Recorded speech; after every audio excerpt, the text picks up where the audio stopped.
vizinhos. Temos um banner ali na frente, perto da árvore, onde tem as atividades da casa. Se alguém ficar com alguma dúvida, pode perguntar para os trabalhadores da casa também. Estamos à disposição. Temos a pomadinha do vovô Pedro, que pode ser retirada na biblioteca depois do passe.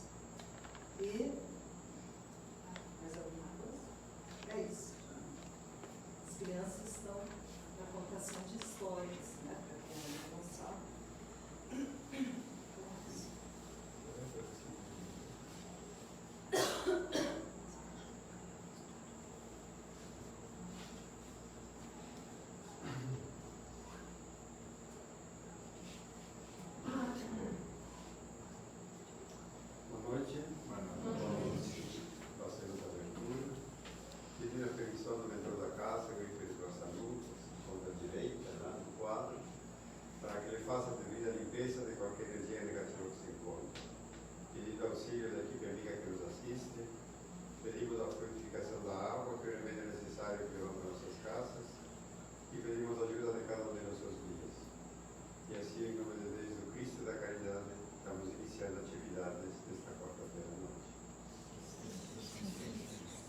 Leitura do Evangelho segundo o Espiritismo. Capítulo 5. Bem-aventurados os aflitos. Bem-aventurados os que choram, pois que serão consolados. Bem-aventurados os famintos e os sequiosos de justiça, pois que serão saciados. Bem-aventurados os que sofrem perseguição pela justiça, pois que é deles o reino dos céus. Mateus 5, 4, 6 e 10. Bem-aventurados vós que sois pobres, porque vós é o reino dos céus. Bem-aventurados vós que agora tendes fome, porque sereis saciados. Ditosos sois vós que agora chorais, porque rireis. Lucas capítulo 6, versículos 20 e 21. Que assim seja. Nesta noite, nosso irmão Júlio de Torres vai fazer a exposição.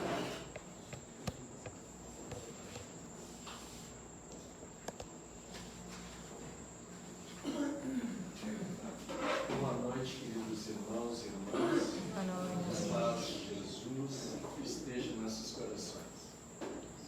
Bom, primeiro eu quero dizer para vocês que eu estou matando a saudade. Eu reduzi muito os números de palestras em 2019 por questões de saúde. Hoje a minha esposa, minha companheira, não pôde vir comigo. Está muito bem, mas um pouquinho disposta às reações naturais em função do tratamento que ela está fazendo. E a maior parte do ano de 2019 foi para cuidar da saúde dela. Então eu desmarquei muitas palestras, não agendei outras, e aí disse assim: hoje eu vou ter que pedir ajuda para o Chico, porque eu perdi até o jeito. Bom, mas aí, para minha satisfação, eu chego aqui e a gente vai fazer assim, uma leitura de abertura dos trabalhos, e caiu justamente sobre um tema que, para mim, é um tema que está me demandando, e eu sempre digo assim: eu vou escolher o tema da palestra, né? Aí lá em casa eu escuto uma palestra no YouTube, escuto duas, abro um livro de mensagem, abro o Evangelho, leio o texto, outro, e vai passando. E vai passando, e chega uma hora e digo assim: algo acontece com a gente, e aí eu penso que é isso aqui. Como psicólogo, eu tenho uma outra questão além da intuição. É aquelas coisas que a gente está precisando, e aí fui tomado pela leitura, e aí, será que é só a inspiração do alto, ou também aquela necessidade nossa, que já chama o texto, né, que vai tocar o nosso coração? Então, quero dizer para vocês que 99,99% dos casos, os textos que eu trago representam muito as necessidades que ainda carrego. Ok? Então a gente vem com esse desejo sincero de contribuir com o trabalho, mas antes de tudo nos colocamos como entre os mais necessitados deste estudo, das reflexões, das lições do Cristo, para que possamos nos municiar para o bom combate, que é enfrentar todos os desafios que a vida nos traz, e estes desafios que atendem às nossas necessidades espirituais e, mais especificamente, o planejamento espiritual que todos nós fazemos antes de uma reencarnação.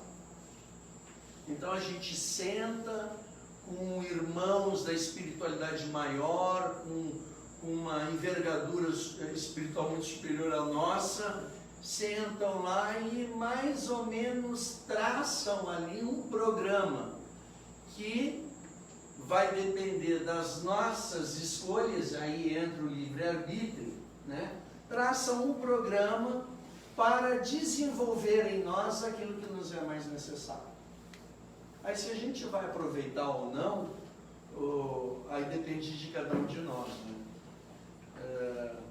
Diz os nossos amigos, né, do plano espiritual, que o umbral, que é aquela zona onde transitam os nossos irmãos que desencarnaram e estão com a sua consciência recheados de conflitos, né, de traumas, de culpas, de medos, né, são levados, né, a gente desencarna e é levado para essas zonas do umbral. Uma zona que a gente poderia dizer assim, não muito agradável, mas muito necessária. Então a gente chega lá e o Chico vai dizer assim, e outros amigos, né, que lá no umbral está cheio de espírita. Tem gente que entrou no espiritismo e descobriu que era umbral, né? Achou um nomezinho até um pouquinho mais simpático que o inferno, né? Descobriu que era umbral, disse, Deus do livre passar pelo umbral. Aí veio o Chico e diz, olha, lá está cheio de espírita. Então de tal sorte que provavelmente a gente vai se encontrar, né, lá na espiritualidade, né? Bom, por quê? Porque não nos conhecemos, porque fugimos dos desafios, porque facilmente repetimos os erros de encarnações passadas. A gente vive provas semelhantes que já viveu em outros tempos. Por que nós estamos se repetindo nessa vida? É porque nas outras nós falimos. Na hora da prova a gente não foi bem. Aí volta a situação. Vou contar até um caos para vocês, né? De uma experiência pessoal. Sou psicólogo, né? Trabalho há muito tempo na área, mas um dia me submeti a um tratamento que aplicava a técnica da regressão, e essa técnica foi uma técnica que o Mauro Pittico, lá em Porto Alegre, desenvolveu, onde, na técnica dele, quem dirige a regressão é o teu guia espiritual. Aí eu me arrisquei, né? Por quê? Porque segundo Kardec, segundo as orientações de Emmanuel, não é brinquedo buscar recordar encarnações passadas. A gente se expõe a trazer para a consciência experiências muito dolorosas e que, se estão no nosso inconsciente, a gente não recorda, é porque a inteligência divina criou o inconsciente justamente para que experiências que a gente já viveu, mas que ainda não são muito traumáticas, a gente não lembra. Porque lembrá-las vai desencadear reações que nós ainda não estamos com estrutura psicológica para enfrentar. Então fica lá escondido. E a técnica da regressão, propriamente dita, pode abrir as portas de experiências que nós não vamos conseguir lidar. Por que que então o Júlio falou? Quem não sabe, eu também sou Júlio.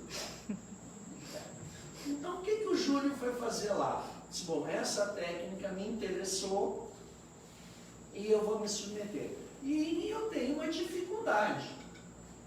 Eu fiquei em um estado semi-hipnótico e disse assim para o terapeuta, né? Porque não foi o Mauro, foi uma outra terapeuta que aplicou a técnica comigo. Eu disse para ela assim, olha, eu estou sentindo uma dor nos meus pés, na altura do tornozelo, que eu acho que meus pés estão para fora da cama. Ela nos coloca ali deitado e faz um exercício e nos deixa no estado semi-hipnótico. Então, eu pensei assim, devo estar mal acomodado, porque está me doendo. E ela disse, então para, levanta a cabeça e olha os teus pés. Eu olhei e estava sobrando em cama. Não era. Eu já estava com uma sensação de um lugar que uma experiência que eu vivi, eu já estava sentindo no meu corpo. Mas a terapeuta está ali, eu estou naquela sala, será que não é coisa da minha cabeça, né? Então ela fez lá eu olhar, eu vi que não era, e fica lá, me diz o que vem à tua mente. Sinceramente, não vinha quase nada. E o tempo passando, não vinha quase nada, não vinha quase nada. Daqui a pouco, será? Se inventar, eu não vou inventar, né? Porque não é hora, né, de brincar com essas coisas. Mas vai acontecer algo. Daqui a pouco eu senti um lugar úmido, me deu a impressão que as paredes que estavam próximas de mim eram grandes, as pedras daquela parede. Me lembrou construções medievais, assim, né? E eu tive a sensação que eu não podia me erguer. E que minhas pernas doíam muito. O que me veio no pensamento? A gente pensa assim que estou inventando, mas não é. Parece que você está inventando, mas na verdade está recordando. Me deu a impressão que eu estava preso em algum lugar. E pelas pernas. Por isso eu não conseguia me mexer. Depois surgiu duas cenas interessantes. Um homem, uns 30 anos, sozinho, olhando para um horizonte. E depois um homem lá, num outro momento, de uns 40 e poucos anos, olhando também para longe. Falei, mas uma coisinha, outra acordei, não deu nada, né? Não deu nada. Eu acordei não, o estado semi-hipnótico, ela só foi me levando, falando pouco. E agora, como é que eu estou te sentindo? Estou me sentindo em paz, estou bem. Ela me acordou. Quando ela me acordou, ela fez uma sessão, fez duas, ela faz entrevistas antes, né? Ela fez 3 sessões de regressão e fez uma última entrevista. E na última entrevista ela disse assim, solidão.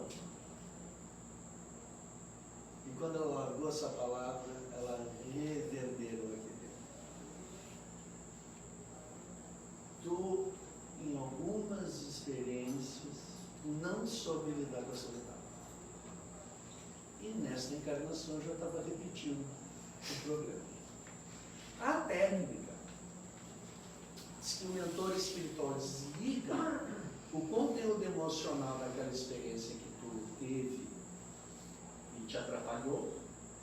E nessa vida, quando tu vai viver a experiência de novo semelhante, aquele conteúdo emocional do passado não vem com todo o peso. Permitindo, facilitando, tomarmos uma atitude diferente agora. Vejam que a nossa ação é fundamental. Ela tem que ser diferente. Eu não posso estar sonhando com um futuro melhor, vivendo da mesma forma que eu sempre vivi. Para ter uma vida diferente, eu tenho que começar a ter atitudes diferentes hoje. E quando a terapeuta trouxe aquilo, eu levei isso para outra terapia que eu fazia. Então levava para a minha terapeuta, olha, surgiu uma coisa nova que nesses 5 anos de terapia nós não conversamos. Aí a minha terapeuta perguntou o que foi? A solidão.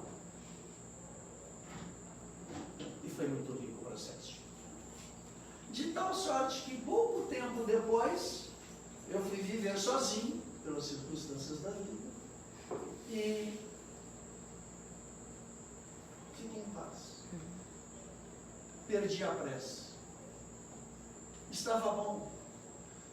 Os nossos compromissos de autoconhecimento, reformulação íntima, ação no bem, estão todos lá, estão na nossa consciência, a gente está estudando, tem um entendimento que tem que procurar viver as lições de Jesus, mas aquela questão de se perder na solidão, de sofrer com ela, passou.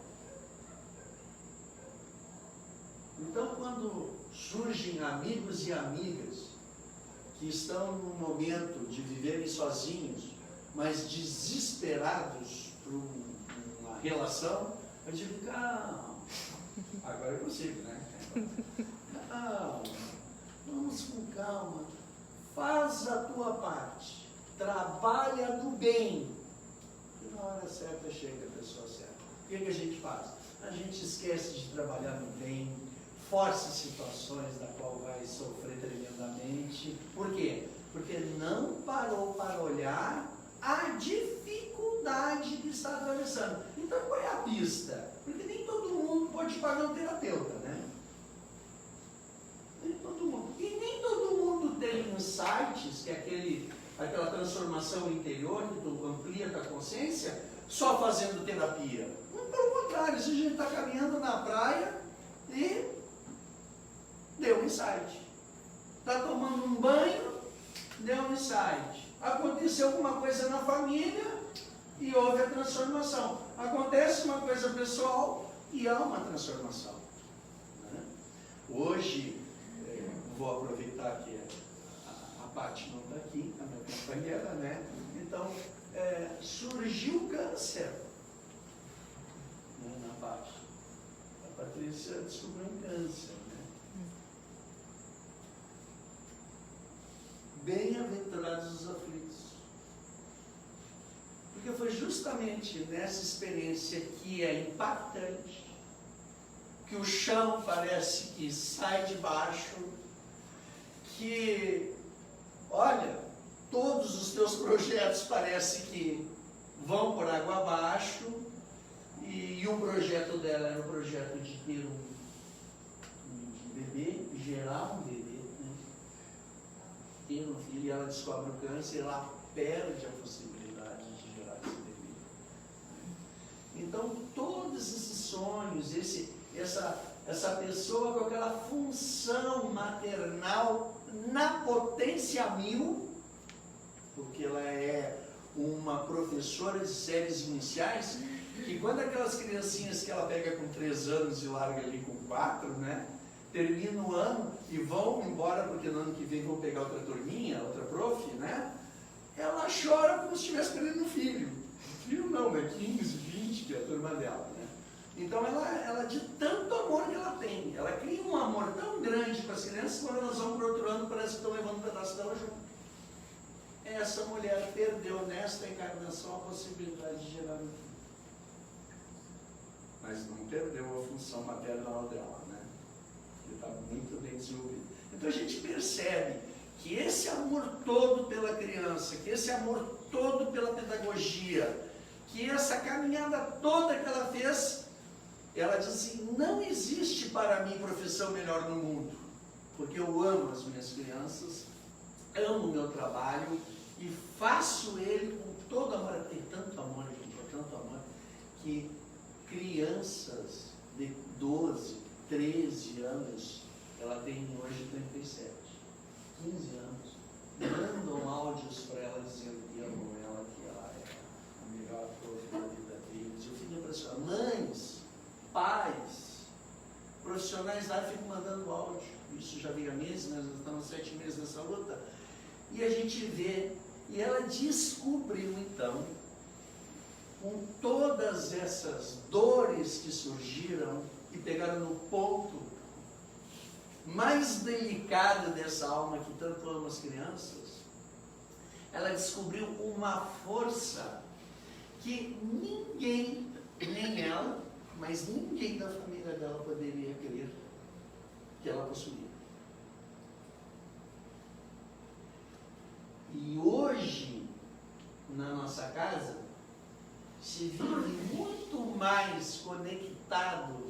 a espiritualidade e com as coisas boas e simples que a vida nos proporciona do que antes do início dessa grande prova, sem dúvida nenhuma, uma das provas mais difíceis, conhecendo ela como eu conheço, essa que ela está vivendo hoje. E que, por um detalhe, ela não veio junto aqui compartilhar conosco.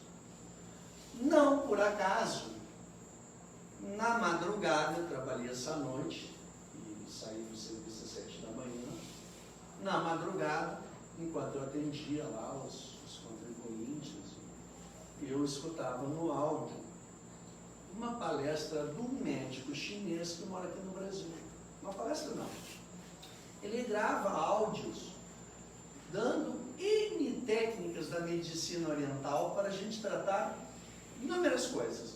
E eu que já estou um pouquinho rodado, o cabelinho está branco, a dor está chegando, então eu começo a escutar o áudio para ver se eu melhoro o negócio, né? Que tá feio. Mas eu estou tentando, né? A gente pode envelhecer, mas a gente pode envelhecer com muita saúde, com muita vitalidade. Aquela coisa que eu via quando pequenininho, né? Um velhinho lá, um velhinho, aos 70 anos parecia que já era um, né? Hoje a gente olha para mulheres e homens de 70, meu Deus do céu, né? Dirigem, viajam, fazem de tudo, né? A minha mãe não fala inglês, com 82, está nos Estados Unidos todo ano em volta. Eu não sei como ela se vira, mas ela vai, né? Tem uma filha lá, vai no restaurante e volta. Diz, mãe, o que a senhora falou para o atendente? Eu disse tal coisa, nada a ver. Mas ela come o que gosta e está tudo certo, né? Então é outro mundo hoje. Então a gente tem que cuidar. E eu escuto esse médico chinês e olha que curioso. Tinha um vídeo dele falando da infância dele. Ele sempre fala sobre tudo, né? Minha sogra tem diabetes, eu vou lá e escuto sobre diabetes. Sogra, tem tudo. Alimentação assim, nós vamos tirar esse diabetes de você. Eu, para mim, né, inflamações nas articulações, tem tratamento natural, então eu não faço tratamento natural. Tá. Mas essa madrugada, minha infância, e tinha ali o número 1, só deve ter o vídeo número 2. Esse homem começa a contar o que passou na China. E ele chora o vídeo inteiro.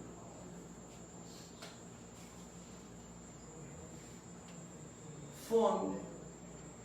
Apanhava todos os dias da mãe dele. A mãe dele tratava ele com adjetivos dos mais tristes para uma criança ouvir de uma mãe e de um pai. E ele, com aquele espírito de ser livre e ter o direito de ser feliz. Só que para a mãe dele, vamos falar assim da maneira mais adequada possível, ele era um nada. E essa coisa, ela repetia de uma forma muito mais grosseira, muito mais agressiva, todos os dias para ele. E ele, para estudar, não tinha nem papel. Então tinha uma família que ganhava um pouquinho mais, que o pai dele não estudou, a mãe dele também não. Então ganhava um pouco na China comunista naquela época, né? Muita crise. Então outra família ganhava um pouco mais, jogava papel folha, desamassava, pegava um pedacinho que eles não tinham escrito para estudar. E o primeiro dinheirinho que ele ganhou num prêmio, que ele, de tanto que ele se esforçava com leitura, a biblioteca lá, que era a única coisa que ele tinha um recurso para ler, o livro ele podia pegar só por uma semana. Então o que ele fazia? Ele lia um livro por semana. Porque ele tinha que devolver para a biblioteca. E lá as leis são bem rígidas. Então ele fazia isso longa. Até que ele pôde comprar, com uma idade já uns 15 anos, o primeiro livro dele. 6.000 questões sobre física, matemática e química. E ele sempre não procurou gente para ensinar para ele. Ele diz assim, diz que uma criança com 9 anos já pode ter inteligência de um adulto. Então eu vou desenvolver a inteligência e buscar as respostas. Bom, esse rapaz foi o número 1 da cidade dele, no concurso de perguntas. E um dia um jornalista entrevistando a mãe dele perguntou: qual é o segredo do sucesso do seu filho? Eu dizia, não, mas ele é um nada. Aí ele disse, não, seu filho é genial. A senhora, por favor, alimente o seu filho, porque ele nunca tinha que comer de manhã. E o arroz que ele comia sempre era o arroz já azedo, que ele botava numa aguinha para esquentar e botava açúcar. E o arroz estragado já era ruim para o estômago dele, com mais açúcar fermentava mais, e ele via com problemas intestinais. Assim se criou, e aí a mãe dele, depois que aquele repórter disse assim para ela, alimente o seu filho, ele passou a ganhar 2 ovos de manhã. Esse homem fez medicina, parou aqui no Brasil, essa parte eu não sei como é que ele chegou aqui, mas chegou, e ele ensina as coisas com tanta alegria, mas contando sobre a infância dele, ele chora o vídeo todo. Aí sabe o que ele diz? Ele diz assim, a dor faz de você um herói, um super-herói. Bem-aventurados os aflitos. Bem-aventurados vós que sois pobres, porque vosso é o reino dos céus. Bem-aventurados vós que agora tendes fome, porque sereis saciados. Ditosos sois vós que agora chorais, porque rireis. Em poucos minutos eu trouxe o exemplo da minha companheira, o exemplo desse médico, até dizer o nome, porque os vídeos dele, para quem gosta de boa alimentação, é Peter Liu. O nome dele está lá no YouTube, muito simpático, chinesinho. E como ele, todos nós, como eles, todos nós, a dor é a didática de vida. Então a dificuldade se estabelece na melhor hora, da nossa caminhada. Porque o pai sofreu solidão e não soube lidar com ela, e estava sofrendo de novo. Já poderia ter resolvido lá em algumas encarnações anteriores, mas não conseguiu. Mas a misericórdia infinita nos dá infinitas possibilidades para o aprendizado, para a reparação. Então vem de novo. Nem paciente no consultório, né? A gente está trabalhando uma questão, está difícil para ele. Aí ele dá uma melhoradinha e aquilo vai escapando. E aí já vai surgindo outra coisa, e aquilo foi escapando. Daqui a pouco passa um ano, alguns meses, aquilo volta. E não adianta. Vai voltar quantas vezes nos for necessário para que a gente aprenda o que precisa aprender. Então essa habilidade que o pai tem de trazer as experiências, atendendo sempre, o objetivo da criação, aquela frase do Cristo, toda a obra do meu pai resplandecerá. Aquilo me enche de alegria, né? Então na hora que a dificuldade bate, a gente entra com a certeza de que vai vencer. Chora igual, né? Dói igual. A gente levanta e vai em frente. Uma hora eu vou entender.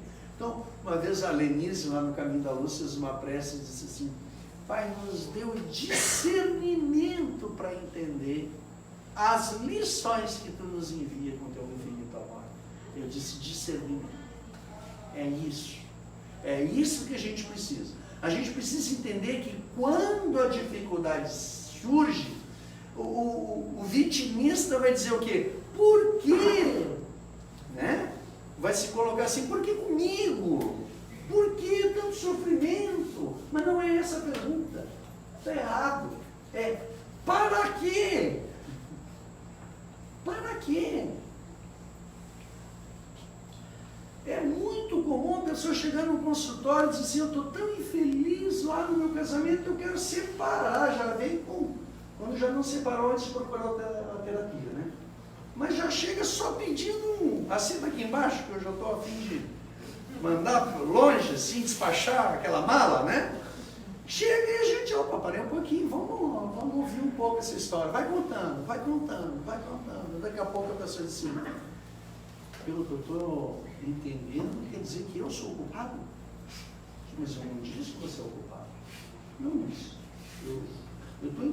pelo que eu estou entendendo, é como se eu tivesse culpa. Não, nunca é culpa de um.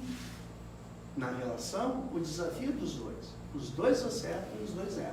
Sempre. O que tem é que você precisa entender melhor o que está acontecendo. Porque uma decisão dessas vai repercutir por muitos e muitos anos. Então tem que pensar antes. Vamos trabalhar. Vamos procurar entender o que está acontecendo. Olha, inúmeros casos acabam não acontecendo a tal da separação. Por quê? Porque às vezes aquilo que está me incomodando no outro é um problema que eu carrego em mim. Como eu não consigo olhar para dentro de mim, eu vejo refletido naquela pessoa e ataco ela. Hoje disse uma paciente lá para mim, ai, como fulano me irrita. Ela está falando do marido dela.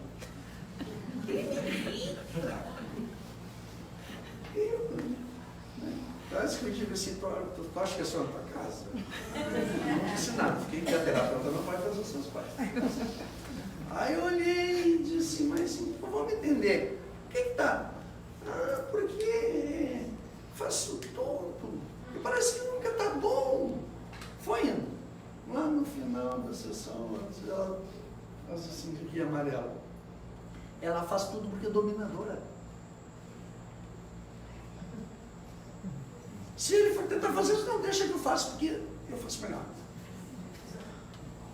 E toda a carreira profissional dela foi assim. Ela fazia plantão de madrugada, a pessoa dizia assim, fulano, acabou teu horário, vai para casa. Ela estava indo. Ah, não, mas aquela pessoa é eu que tem que cuidar, porque se eu não for cuidar, ninguém vai fazer bem feito. Era difícil mandar ela embora do serviço. Porque ela achava que quem ia substituir ela no horário, no turno, não ia conseguir dar conta.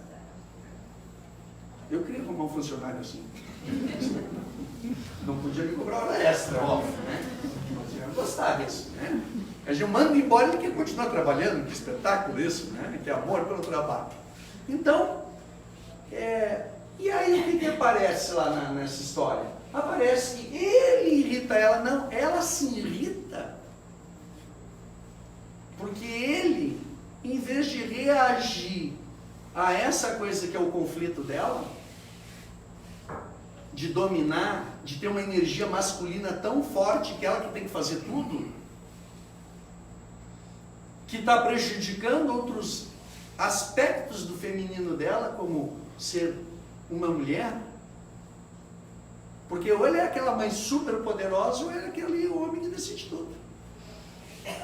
Então ela está perdida nas funções dela.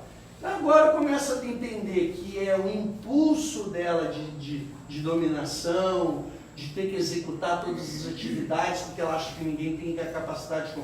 É muito controle, é quase um toque, né? Eu tenho que fazer, senão eu não durmo. Não sei se vocês conhecem alguém assim. O toque é danado, né? Diz o Divaldo Pereira Franco que só gerente de banco gosta de cliente com toque, né? Porque quando ele pega dinheiro emprestado no banco, enquanto ele não pagar, ele não dorme. Então isso que é um benefício danado o toque nessa hora. Bom, então essa pessoa acaba, se ela vai trabalhar essas questões dela, ela dá espaço para que o companheiro possa ter atitudes e se sentir bem com ele. E ela pode desenvolver aqueles outros aspectos que ao longo da vida ela deixou para depois, até por necessidade. Ficou viva muito cedo, tinha os filhos para atender e ela começou a lutar. Só que agora não precisa mais, ela continua lutando. E nem uma leoa. E aí a gente vai ver filhos com 30, 40 anos dependentes da mãe, porque ela faz tudo. Então, o ser humano é complexo, né? A gente geralmente está incomodado na relação com os outros e não está vendo que nós mesmos sustentamos aquela relação. E aí vem a vida nos mostrar que nós precisamos mudar isso. Então a pergunta é assim, olha, por que eu atraí um homem desses? Não é essa a pergunta, é para quê? Para quê? Tu queria continuar dominando, por isso que tu trouxe um homem desses. Deixa ele dominar um pouquinho para ver se tua vida não vai mudar. E se não tratar, ou se a vida não der um choque, como nos dá às vezes para o nosso bem, que é um despertar, o que vai acontecer? Vai deixar essa para outra encarnação. Por isso que eu digo que a gente vai se encontrar no umbral. Né? Tá? Então, outro aspecto do sofrimento, a justiça das aflições. O Espiritismo nos trouxe causa justa para tudo que passamos na vida. Então tem gente que diz assim, não, é uma expressão que a gente escuta muito, né? Eu devo ter atirado pedra na cruz, né? A gente escuta demais, coitado do Cristo, né? Todo mundo apedrejou ele. Na verdade, veio a experiência sempre atendendo. Olha o amor do pai. Né? Olha a mãe dedicada. Fica na porta do quarto esperando o filho arrumar aquele quarto. E ele, adolescente, resistindo. E ela perde 1h30 naquela porta, olhando aquele menino tomar jeito na vida. O que ela resolveria em 15 minutos. Mas é ele que tem que arrumar. Não é ela. Então, recorda. A minha excelentíssima esposa, ela fala do Júlio, na técnica, na teoria montessoriana, a criança com 4 anos já tem atividades dentro de casa para fazer. Que ela tem que fazer. Aí a gente procure lá no Google. O professor Google é uma maravilha. Botem lá. Eu já falei do Dr. Google, né? Agora tem o professor também. Vocês botam assim, modelo montessoriano para crianças. Aí vai dizer lá, procure e vai dizer assim, tem uma planilha lá dizendo o que uma criança com 4 anos faz com 5. Com 6 anos arruma a cama. No Japão, até 7 anos, essas crianças elas ficam mais aprendendo convivência do que matéria. E elas limpam o banheiro da escola. Elas são educadas a limpar o banheiro. Então mostra as crianças sem máscara, coisa mais linda. Luvinha, limpando, sanitário, limpando o banheiro.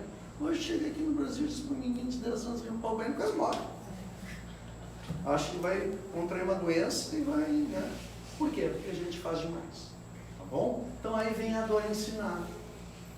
Aquele filho que a gente super protegeu, chega os desafios da vida e não tem estrutura para encarar.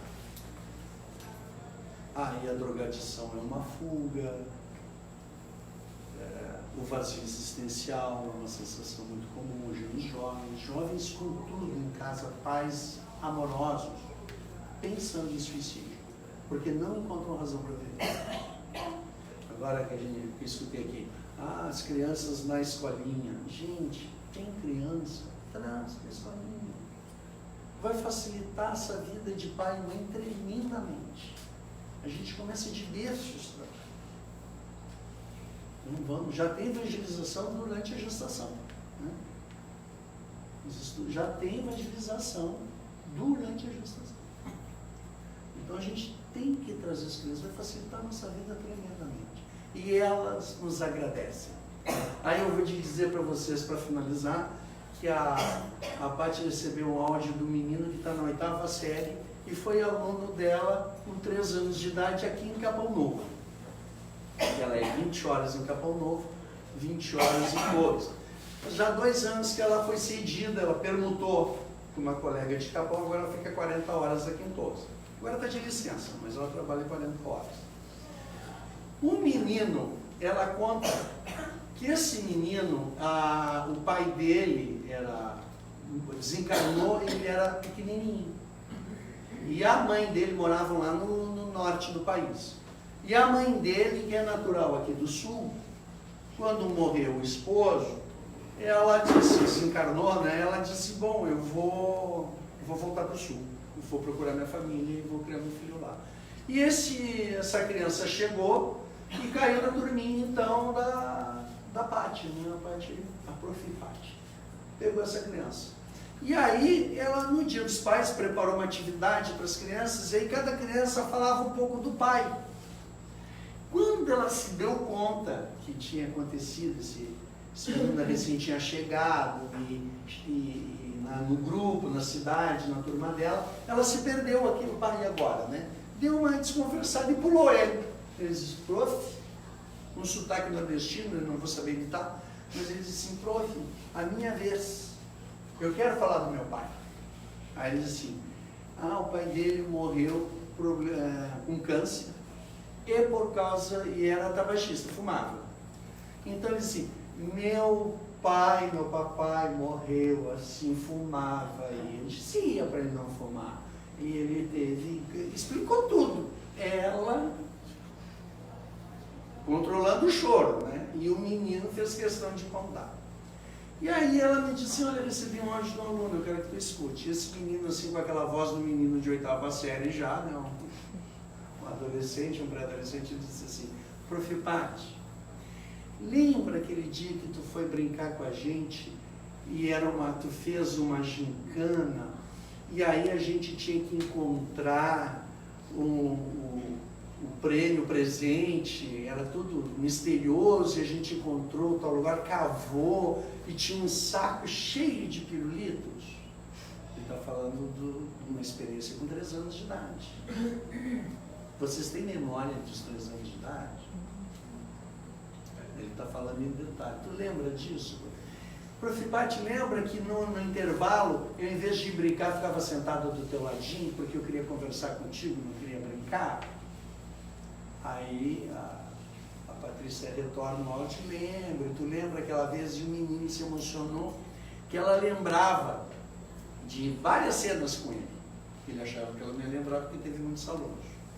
E ele manda um áudio para cá e ela não deixa falar. E a gente fica assim sensibilizado. O que o amor é capaz de fazer nas nossas vidas.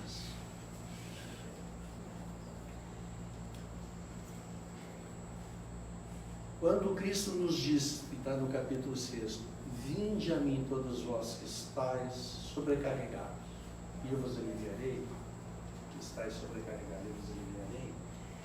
Ali, ir ao Cristo para sentir esse alívio é praticar o bem. Ir ao Cristo não é ir num templo. Ir ao Cristo é viver conforme Ele nos convida a viver. Quando nós passamos a pautar a nossa vida para o bem, nós aliviamos as nossas dores.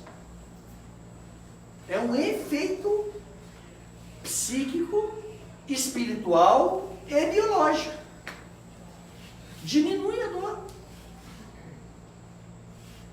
E uma outra coisa que eu acho fundamental, as nossas crianças precisam ser mais amadas. Todos nós precisamos ser mais amados.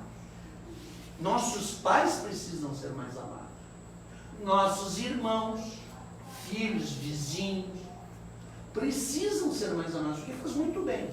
Quanto mais você ama, se aquela pessoa for embora, não se assustem. Porque esse amor que nós desenvolvemos por ela e com ela, é o amor que vai nos curar da dor dessa ausência. Então, aquele medo de amar, porque depois vai perder, não é amor, né? É uma questão de egoísmo, de fragilidade. Mas essa coisa que o Cristo fala, ame cada vez mais. Façamos tudo o que estamos fazendo aqui na nossa cidade. Façamos tudo que sempre fizemos todos os dias, mas com mais amor. Café da manhã, com mais amor. É o mesmo café, mas vai ter um outro gosto. Vai fazer um outro efeito. E a gente vai lembrar sempre com muito carinho daquele pãozinho simples, às vezes até um pouquinho dormidinho, que a mamãe ou o papai ou o irmãozinho ou a irmã foi lá, aqueceu um pouquinho, botou uma manteiguinha que derreteu. O Chico Xavier vai dizer, depois que passamos a manteiga no pão, a gente perdeu a noção do que é necessário e o que é supérfluo, né? Tem criança que tu bota um pãozinho com salame, queijo, eu acho que é pouco, né? E eu, quando como um pãozinho com manteiga, eu lembro da minha infância. De manteiguinha, mas não deixava faltar. E não é o pão com manteiga que a gente sente saudade. O que a gente sente saudade é que o pão com manteiga nos faz recordar que, apesar de todas as dificuldades que nossos pais passaram, nos amaram. Pão com manteiga para mim é poder sentir as coisas essenciais da vida com um carinho de pai, de mãe, de avô, de avó, de irmã, nesses pequenos detalhes. Que nós possamos estar cada vez mais com Jesus, que nós possamos fazer, temperar a nossa vida, quer na dor, quer na alegria, quer num simples pão com manteiga, que a gente possa temperar com esse amor que Jesus nos convida a vivermos todos os dias, porque a felicidade não é uma conquista material, a felicidade não é uma coisa que está distante, é uma coisa que a gente constrói dentro de nós. Que assim seja.